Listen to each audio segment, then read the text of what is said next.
तळोदा तालुका विधी सेवा समिती व वकील संघांच्या संयुक्त विद्यमाने येथील दिवाणी व फौजदारी न्यायालयाच्या सभागृहात दिवाणी व फौजदारी न्यायाधीश सौ सुविधा पांडे यांच्या अध्यक्षतेखाली व वकील संघाचे सचिव ॲडव्होकेट चंद्रकांत आगळे यांच्या प्रमुख उपस्थितीत मराठी भाषा संवर्धन पंधरवडा निमित्ताने कार्यक्रमाचे आयोजन करण्यात आले होते। या प्रसंगी प्रमुख वक्ते म्हणून प्राध्यापक अविनाश माळी होते। त्यांनी आपल्या भाषणातून मराठी भाषा देशातील 9 राज्ये, 4 संघराज्य शासित प्रदेश आणि 113 देशांमध्ये मराठी भाषिकांची वस्ती असून त्या ठिकाणी मराठी भाषा बोलली जाते।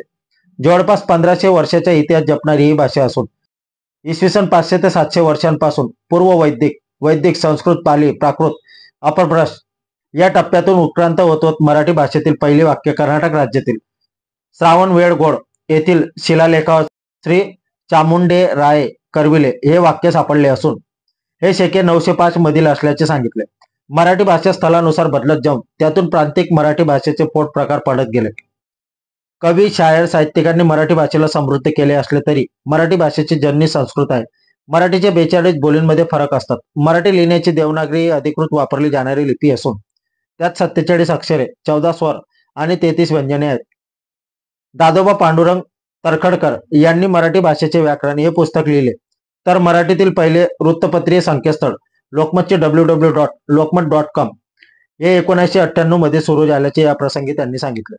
केंद्र सरकारने रंगनाथ पठारे समितीचा अहवाल स्वीकारून भाषेचा अभिजात दर्जा मिळवण्याचे सर्व निकष पूर्ण करीत असल्याने दिनांक 3 ऑक्टोबर 2024 रोजी मराठी भाषेला अभिजात दर्जा दिला असून यामुळे मराठी भाषेचा सर्वांगीण विकास साधला जाऊन केंद्र सरकारच्या पातळीवर अनुदानासह सर्व सहकार्य मिळण्याचा मार्ग मोकळा झाला असून देशातील इतर विद्यापीठात मराठी भाषा विषय शिकविले जातील।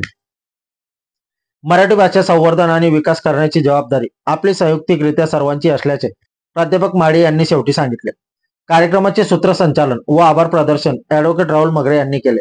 या प्रसंगी advocate Sandeep Pawar, advocate Kiran Baisane, advocate Jayesh Shah, advocate Sachin Rane, advocate Swati Patil, Hemangi Saindane, advocate Umesh Padvi, advocate Sandeep Thackeray, वकील मंडळी, पक्षकार, न्यायालयीन कर्मचारी असे मोठ्या संख्येने उपस्थित होते।